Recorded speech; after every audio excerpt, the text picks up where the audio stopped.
I just couldn't believe that, like, oh my gosh, they drive the baby up and they do a, third house study, just make sure you have all your ducks in a row, and then they hand you a baby. And good luck. Let us know if you need anything.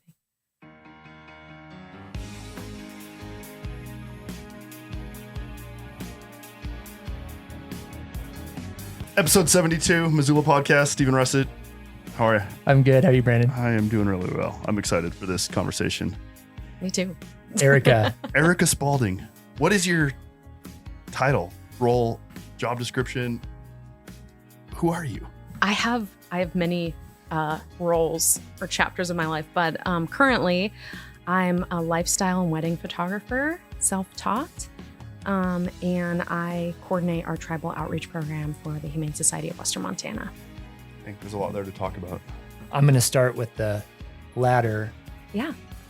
Here's the question I've been trying to figure out a long time. What is the biggest difference between a cat person and a dog person? We have a couple of those in the studio here. Oh my gosh, I feel like this is a lot of pressure. The biggest difference, I think it may be, and this is just my personal opinion, introvert versus extrovert. I feel like a lot of people who tend to be more introverted are cat people.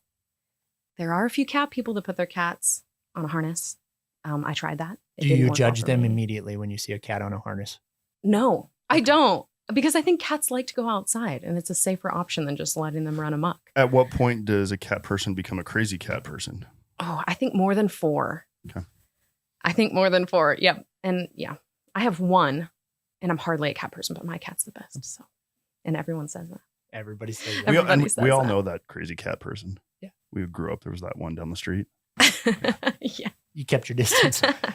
All right. Take me back to lifestyle and wedding photography. Yeah. How did you get into that business? Non-traditionally. I did not go to school for photography.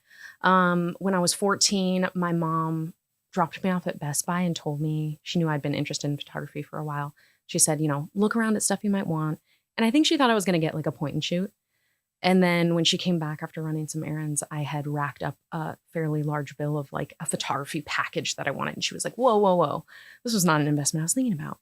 But she kind of, if this is something you're willing to pursue and really learn it, then we'll think about this investment. And so she did. And after the loss of my best friend's mother, I actually kind of clung to photography as something, a passion, something I wanted to do. Capturing happy moments for people. How old were you at this time? I think we were 16. Okay. Yep. And I started taking photos of family and friends. And at one point, someone asked if I would shoot their wedding. I was like, oh man, I don't think I'm equipped for that. But I ended up doing so, and kind of just snowball effect. It kind of fell into my lap. But I've also been doing this since I was 14.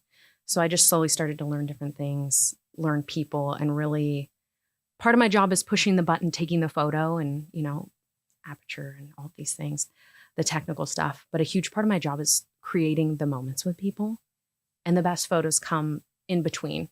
They say life is what happens when you're busy making plans. So the in-between moments are really what has made it really fun.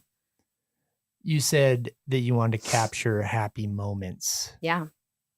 Why was this taking pictures so therapeutic to you? If you could go under the surface a little bit. Ooh, why was it so therapeutic? I think, it's one of the happiest jobs in the world, right? I'm photographing the best day of people's lives, the newborn photo shoots and weddings. I do a lot of what I call intimate weddings or elopements. So hike up into a mountain with a couple other people and take pictures of them like getting ready, putting their hiking socks on with their wedding dress, packing that into their bag, and kind of a documentary type of experience, all the way through saying their vows. And Montana really paints a good backdrop for that, mountain-esque, but yeah. Where's the best venue to take people? Oh, the best venue for this mountain experience? Or is this me spilling my like best spots? Yeah, we don't want. No, I will share. Western South Montana. The Bitterroot Valley. It just depends what you're looking for. That's truly the best answer I can give you. If you want stunning mountain views, the Bitterroot Valley has a ton. Even Blodgett Overlook is about a 2-mile hike, I think, fairly easy, and you get some of the best views, sunrise and sunset.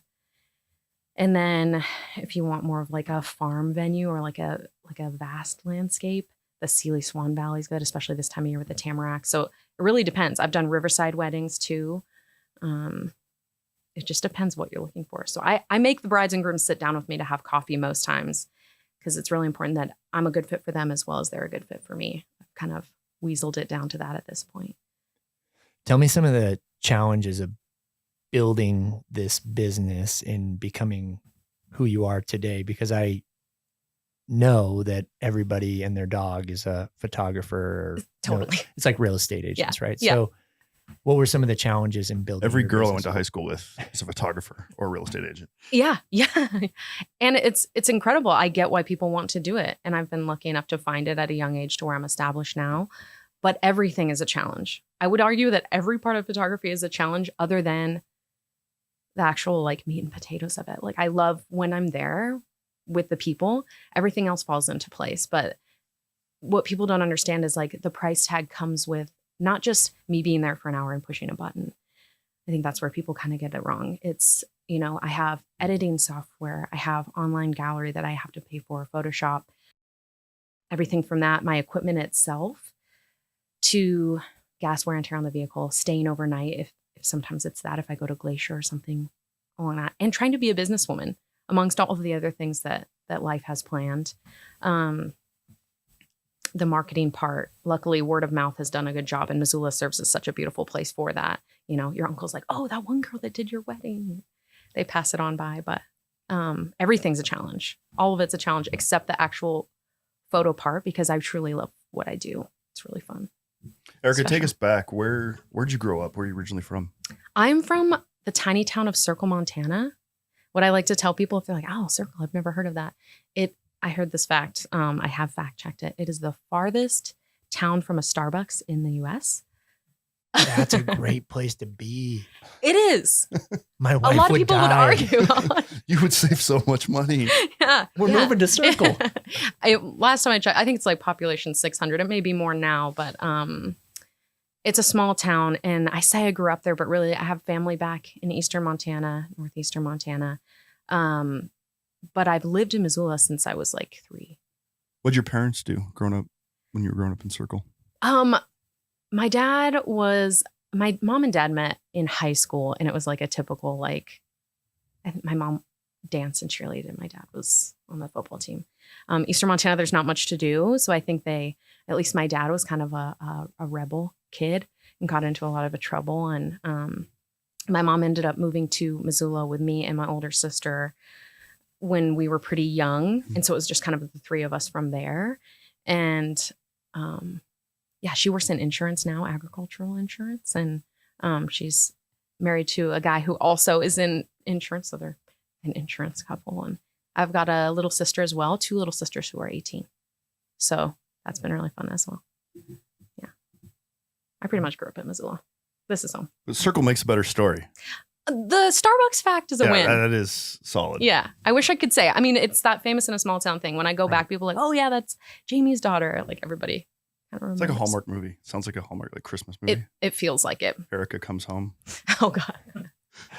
What was the impact of having a single mom, at least it sounds like for a time? Yeah. What impact has that had on your life? What lessons did you learn from her?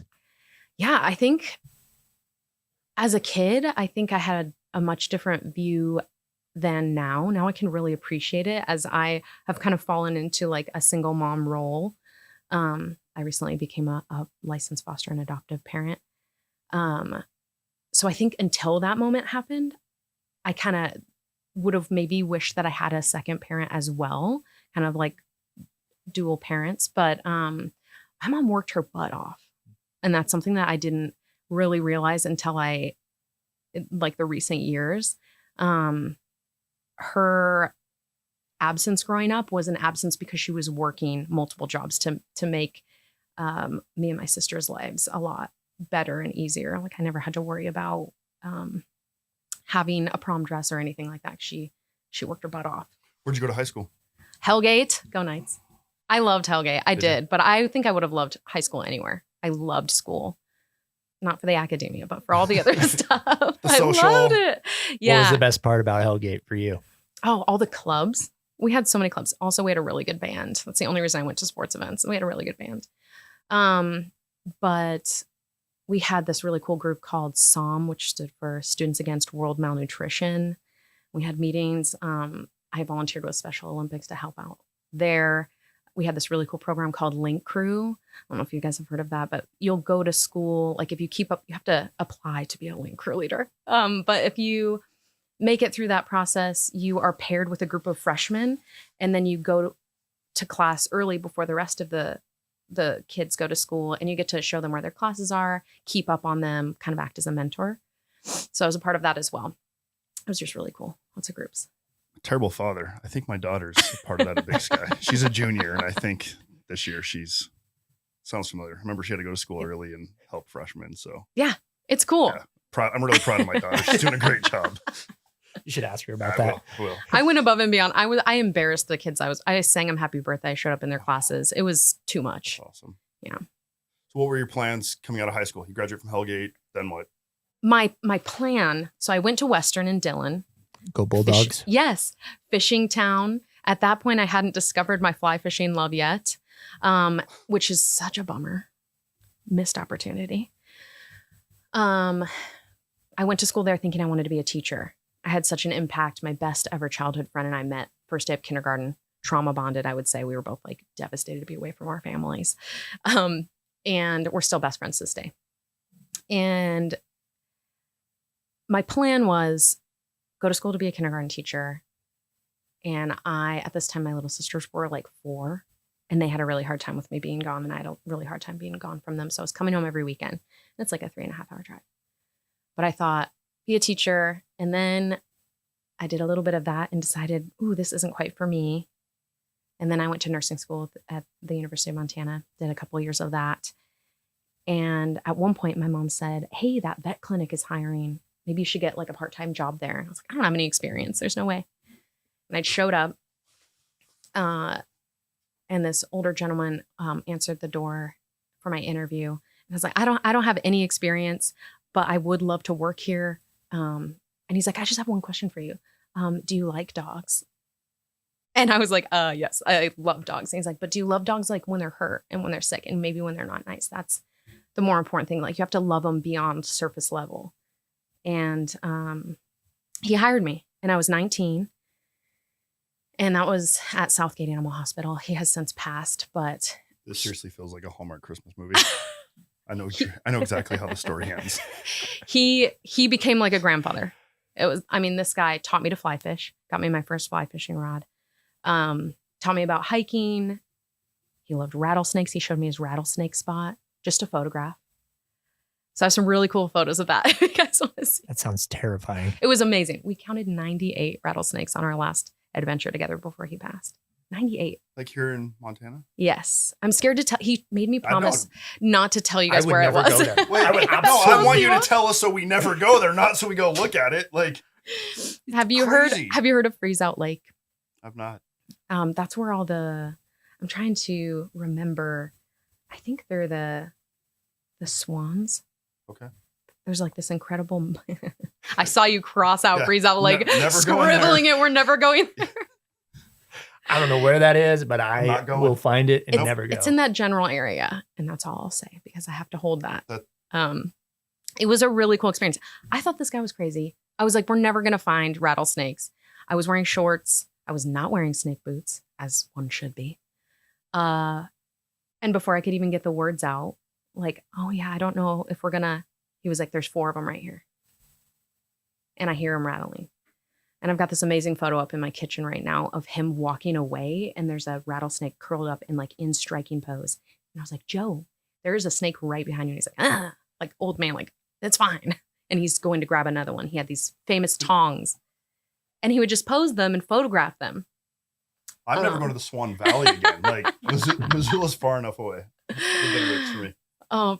His vet clinic was full of photos of rattlesnakes. I'm sure that cut down his clientele a little bit. Yeah, I'm having You're having a visceral response. visceral response Yeah. to snakes, and I don't like this conversation. But We can move on. well, I do want to talk about this guy. It does sound like he played a pretty vital role. Oh, definitely. Like, I don't want to say like a father figure, because you have a father and a stepdad and all that stuff. But as you look back and now that he's passed, hmm what was it about him that really resonated with you? Yeah, I didn't have like a grandfather figure growing up. And so I really clung to that like strong role in my life. And he taught me things that I didn't know about myself. So I discovered how much I love dogs working at his clinic, even the ones that hated me and tried to bite me. I learned a medical skill. By the way, that nursing school thing fell to the wayside. I clung onto animal medicine. And I think a large part is because of him, just working for him for years. And it was just the two of us in his small business, by the way. I was a receptionist. I was the kennel poop scooper. I was the assistant. And it was wild. He should have had like 5 more employees. Everyone would agree. But yeah, he was, a creature of habit and a mentor for sure. So he, we knew he was going to pass. And I asked him what he'd like to be remembered by, because I was going to get a tattoo, which he was furious about. I was like, well, then you should probably stay alive. You should probably stay alive if you don't want me to get this tattoo. But I was like, do you want it to be a rattlesnake for like our rattlesnake adventures? I'll get a rattlesnake tattoo for you. And he's like, no. He's a Catholic man. And he was like, that is seen as, evil. How about a kestrel? He loved falcons. So I've got a big falcon tattoo right here for him. But yeah, he was a great guy. He was a curmudgeon. He was a Grinch type of guy. But if you walked into his clinic and were willing to listen to his stories, you weren't leaving anytime soon. Anybody could agree with that, old man Joe. Erika, I'm so Yeah. curious. There's just like this constant thread in your story, from high school volunteering and all the different clubs and Mhm. being an advocate for malnourished kids, to wanting to be a teacher and impact little kids, to nursing, to animals. What is it about you that just this, it appears this just desire of just total selflessness to serve other people? Where did that come from? I think both of my parents are pretty caring people. My dad loves animals. He loves kids as well. I think he did like mission trips when he was a younger guy in Peru, helping out in underserved communities. So part of me wants to say it's genetics. Yeah. I'm sure part of it's nature, part of it's nurture. I grew up nannying as well, so I just love kids. Yeah, Kids and are- nannying. You're a single foster parent. Yes. What Sparked that. Yeah, what compelled you to, Yeah. in the middle of everything else you have going, to go Foster bring in a baby? people.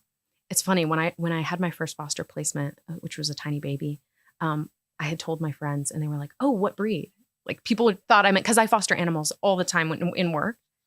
And I was like, the human breed, the human kind. What sparked that? I mean, yeah, I would say it's kind of just, I was born and bred into that, as my parents are pretty caring people. I've always been kind of a caretaker, and I have younger sisters. So I think a big part of it is them too. They serve as and I've got cousins too who are young, and they're all these young women. They're like the sweetest, kindest, coolest human beings ever. Both my little sisters, I wanted them to be a certain way. Like, when I heard that my parents were both having little girls, they both separated, remarried. They're 4 days apart. That's a whole nother story. Wow. But I was like, oh, I'm going to get to photograph them in like bows and dresses and all these things. And one is like a little cowgirl, which is what I used to tell people, and very like Western, and she's like rugged. And the other one was like really into technology and really into, so very different than what I had. So I had a huge lesson in letting go of expectation and really embracing who they were. And then, yeah, the nannying throughout the years. But as far as foster goes, it was one of those things, I'm sure you hear it all the time, like, oh, at one point I'd want to foster, like maybe later in life I would foster. And it was always something that kept coming up, and I kept waiting for like the right partner to do it, to foster with. And I ended up listening to a podcast trying to remember which one it is now. I don't know if this is bad juju mentioning another podcast on a No, podcast. no. Oh, Yeah, great. if you remember. I don't. But they had talked about fostering and like, oh, well, you can do it as a single parent. And I was like, wait a second. I never really thought that I could do this alone. And then I think back like, well, my mom did that. She spent many years. It was just me, and she had two children, and now 3. But I decided to just do it because in the state of Montana, it's a 6 to 9 month process on average to be licensed. And then for the age group, which I was interested in, 0 to 2, they say sometimes you're waiting up to 2 years to get a placement. I'm like, okay, well, why not do it now? And I'll play the waiting game. So I started doing the licensing, and often this happens in foster, as I've heard from many people. Before I even had my license in my hands, I had done the training and clearance already. I had a call, and it was for a sibling pair. And I'm like, ooh, I don't know for my first placement as a single parent. I don't know if I want a sibling pair. I think I better stick to one kiddo. Got a second call for a sibling pair. And then my third call was for a newborn baby. And so I was able to take that on. I had that baby for about 3.5 weeks, and it was glorious. It was amazing. It was a really, really special experience. And I, at the risk of sounding maybe, I don't know, I take it very seriously, but it felt like DoorDash a little bit.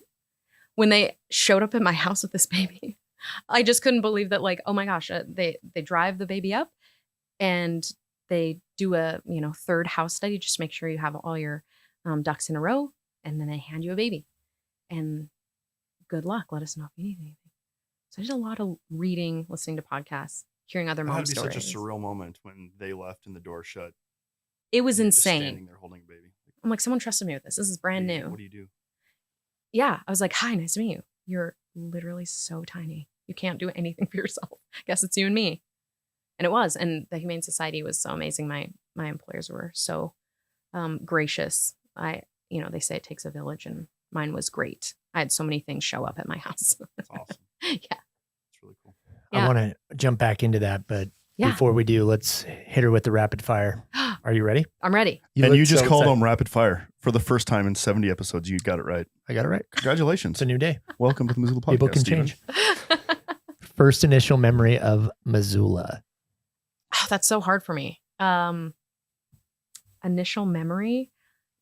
All my initial memories come from elementary school and my best friend. We caused absolute mayhem at Bonner School, go Lumberjacks.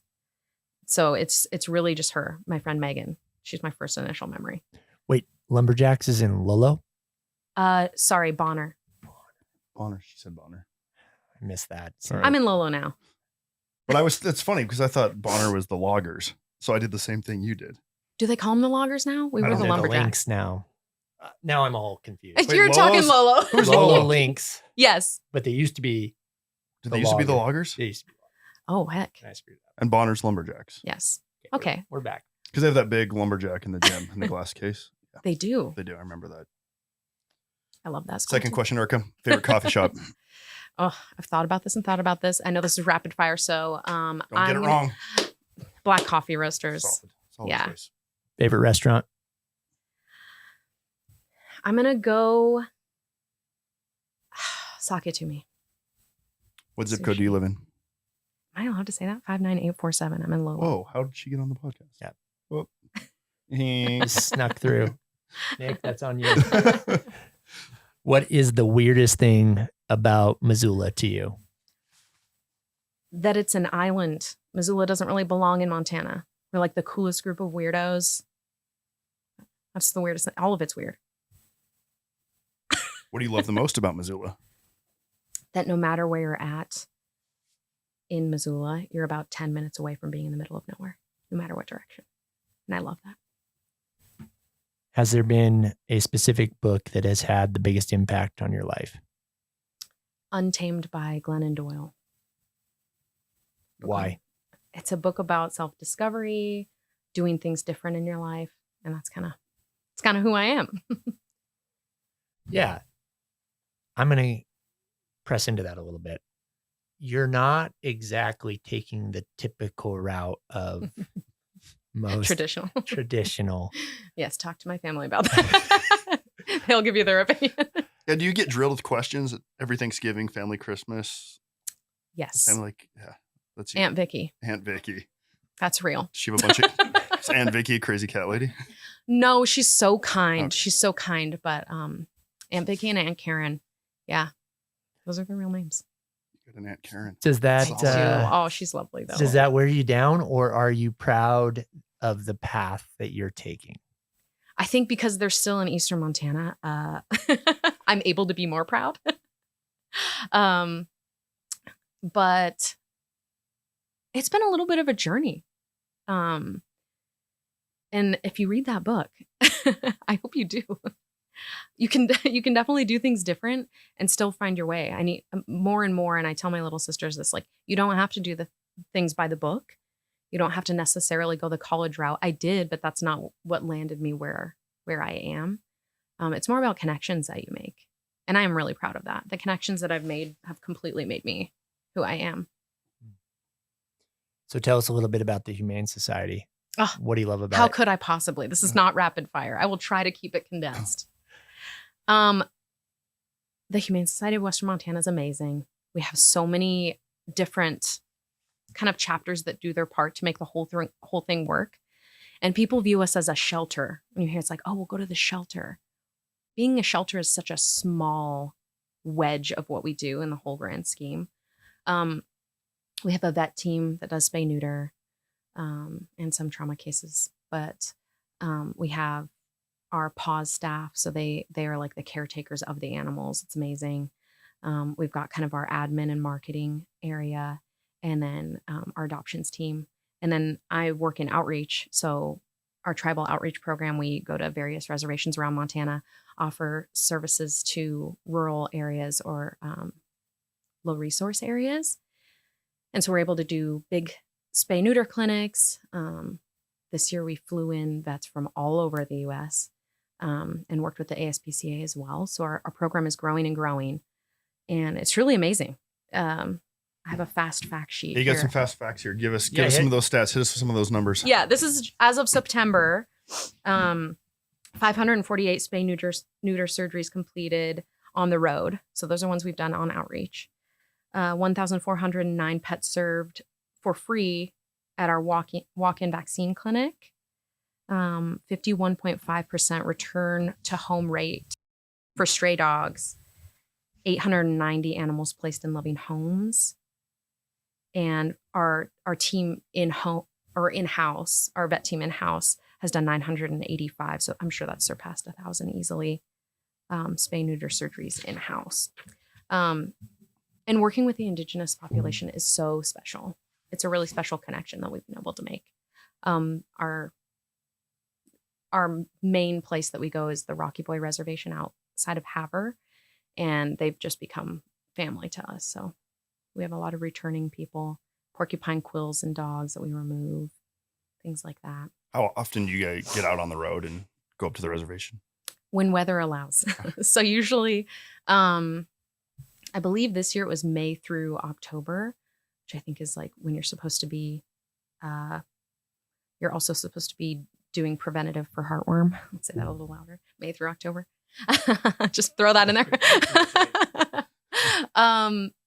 Warm months, because we have what we call the vaccinator, which is our mobile vet clinic bus. That's such a great name. The vaccinator. The vaccinator. Mm-hmm. And you'll see it around every so often. We bring it to events locally, but it's got sponsored photos of pets on the outside. And that thing, we've got to lug across Montana to these reservations. So snow does not do well with the vaccinator. So we do that in the warm months. We did our last one in October. We made it as far as Fort Peck. So that was out in my neck of the woods in Eastern Montana. It's about 10 hours in the vaccinator.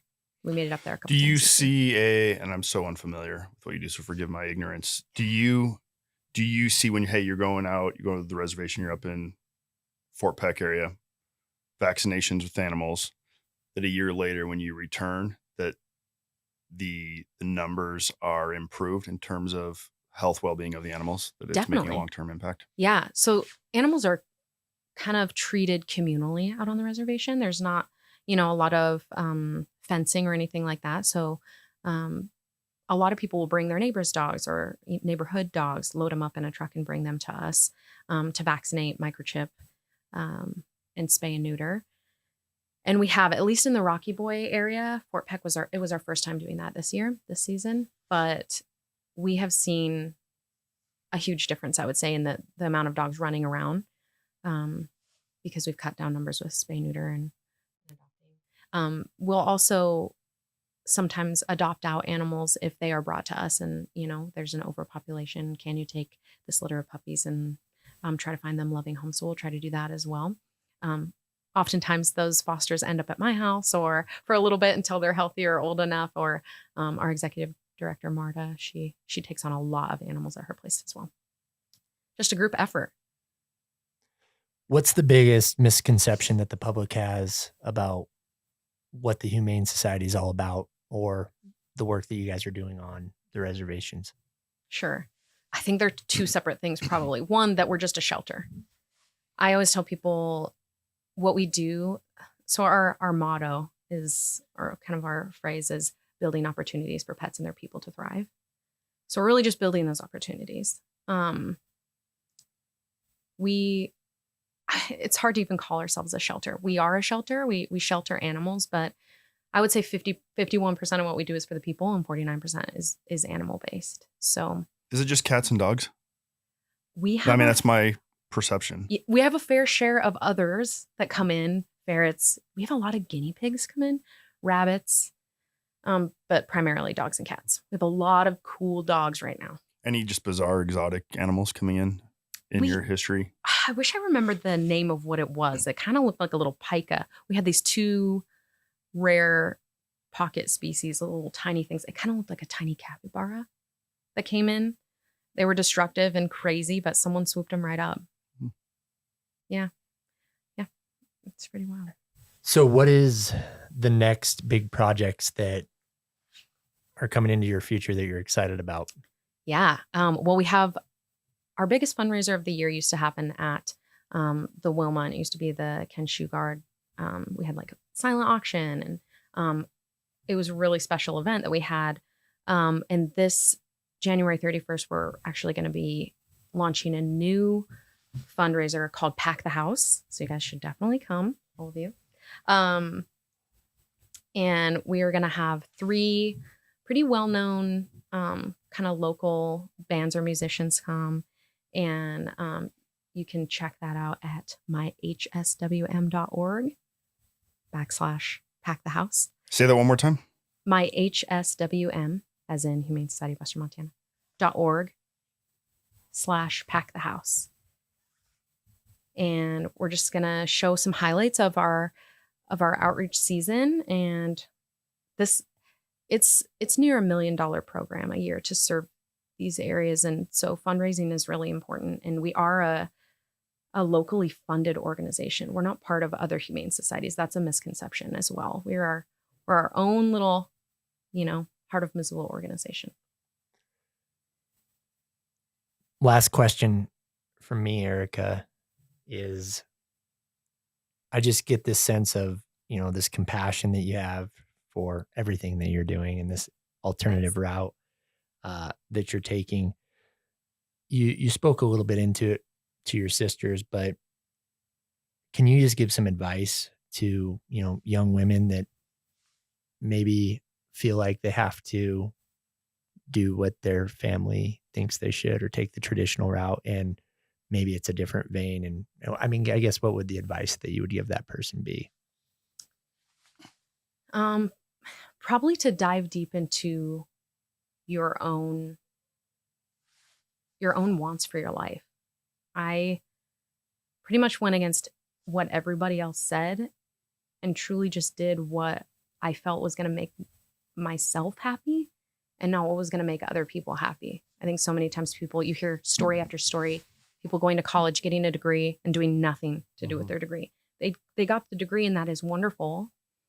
I'm one of those people that believes that when you go to school, you learn more about the connections with people than anything that you'll learn textbook. And so take experiences. That's probably my biggest piece of advice to anyone and young women. I love it. I don't know that I could agree with you anymore. Yeah. Looking back at your life, Erika, if you could, would you do it differently, or would you let it play out the way it has up to this point? I do it exactly the same. It's awesome. More experiences. It's really cool. Yeah. Thank you so much for taking time away from Humane Society, fostering, clubs, volunteering, photography, weddings, life, like just to come in and My visit pleasure. with us and share your story with Missoula. And just grateful to have you on the podcast. Yeah. Missoula's the best place. We agree. Thanks, Erika. Yeah.